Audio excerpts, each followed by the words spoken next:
a lot of guys out there, they think, well, I don't really have stuff inside me. I don't um I don't have trauma to work through. I'm fine. My childhood was fine, you know. What would you say to those guys from being a, you know, psychologist who works with men and high achieving men and has now written a book for men on this exact subject? Mhm. Yeah.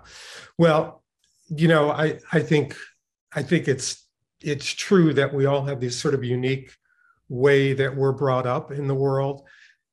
The thing I'm learning about is that there are these core attachments that we have when we're early on in terms of the sort of love and relationship that we have with our caregivers, some of which are challenged, some of which are beautiful. And then there's this next phase when you're up at maybe 4 or 5 years old, when you start to really see and form your own sort of ego attachments about what it is to be successful in the world. And then maybe the next piece of the work is where you start to some become acculturized in your, through sports or through school, and you start to get some things coming at you that don't really work so well. All of us, in fact, the research shows that about 70% of the men in our society, and I'm talking about very successful people included, are at a stage of human development that is more a reactive stage, meaning that it actually is being more sublimated to one's ego. And the ego basically is formulating ideas and sort of beliefs and tendencies and behaviors that are more about preserving and securing and keeping yourself safe, less about actually being really creative and out in the workplace, for example. So all of us experience that, no matter what sort of we had early on in our lives. All of us are driven by this ego that wants to satisfy or achieve or be safe, for example. Sorry, I muted myself because I was actually taking notes there.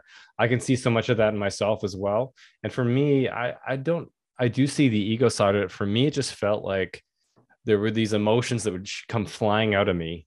I didn't understand where they came from. It was a disproportionately large reaction for the situation some of the time. And I see a lot of men doing that. And those are the same men that say, no, I don't have anything to work on. you know?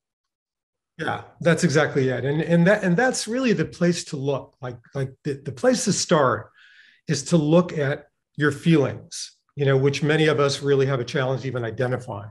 Like, what is it? Yeah. But I'm starting to realize now that when I start to feel anger or frustration, I have to press the pause button and go inside and really start to get in touch with, well, what am I really feeling? Mm-hmm. Because I think we all grow up with that detachment that we have to our feelings as men, certainly. And it's very uncharted territory for me, I know, and my clients. And so that's really the first piece of the equation is kind of recognizing those feelings and starting to understand what they're really about. Why, because you're doing something with those feelings, which are usually more about anger or fear or running away or isolation. All the things that are the problems that you described earlier on are the things that really are the sort of manifestations of those things inside of us that are ways of trying to keep ourselves safe.